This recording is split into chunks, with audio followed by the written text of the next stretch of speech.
Hello friends, जय जिनेन्द्र। हूँ Nipah Mehta आज तमारा माटे वेज हैदराबादी बिरयानी लईने आवी छुं। एना माटे मैं अहींया 5 मिनिट पालक ने बोइल्ड करी लीधी छे अने एकदम तेमनुं पाणी आवी रीते नितारी दीधुं छे। हवे आपणे एमां कोथमरी एकदम तीखा मरचा बधुं एड करी अने आपणे एनी ग्रेवी बनावशुं। तो તમે જોઈ રહ્યા છો આ આપણે પાલક કોથમરી અને તીખા મરચાંની ગ્રેવી કરી છે।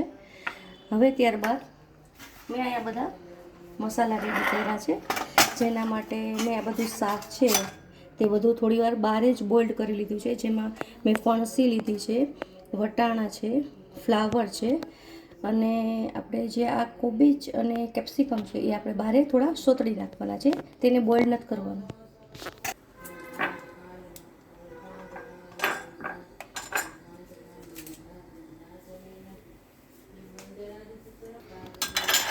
હવે આપણે આમાં થોડું ઓઇલ નાખી અને તમે એકલું ઓઇલથી કરો તો પણ ચાલે અને થોડું બટર નાખીને કરો તો પણ ટેસ્ટ સારો આવે।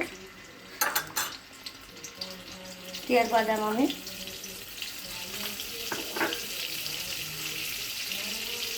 થોડું જીરું, સૂકા લાલ મરચાં લીધા છે, 2-4 થી। હવે આપણે બધું અને આપણે જે કેબેજ ને બધું આપણે અલગથી સોતરવાનું છે આને, એટલે આ બધું થઈ જાય ત્યારબાદ આને આપણે 1 મિનિટ માટે સોતળી નાખવાનું છે। તમે જોઈ રહ્યા છો।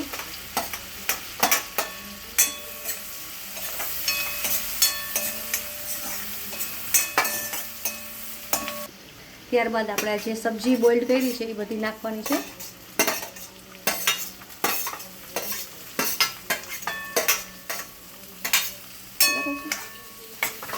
સબ્જી બોઇલ થયા બાદ આપણે જે આ ગ્રેવી બનાવી છે એ બધી એડ કરી દેવાની છે।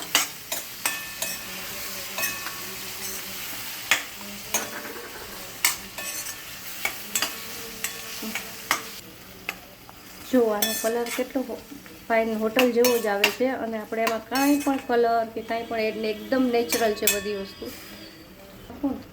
ત્યારબાદ થોડા આમાં આપણે ભાત એડ કરવાના છે। મેં આ ભાતને અલગથી જ બનાવી નાખ્યા હતા। તમને ઠીક લાગે તો કુકરમાં પણ કરી શકો અને આપણે તમને એમ લાગે કે આપણે અલગથી કરવા છે તો પણ કરી શકો। ત્યારબાદ થોડું આમાં મીઠું નાખ્યું છે મેં, થોડું અમથું મરચું, થોડું ગરમ મસાલો, પછી જો હવે આપણી બિરયાની પરફેક્ટ હૈદરાબાદી બિરયાની રેડી છે। તમે જોઈ રહ્યા છો મેં આને ગાર્નિશ કર્યું છે અને આમાં હું ચીઝ એડ કરું છું।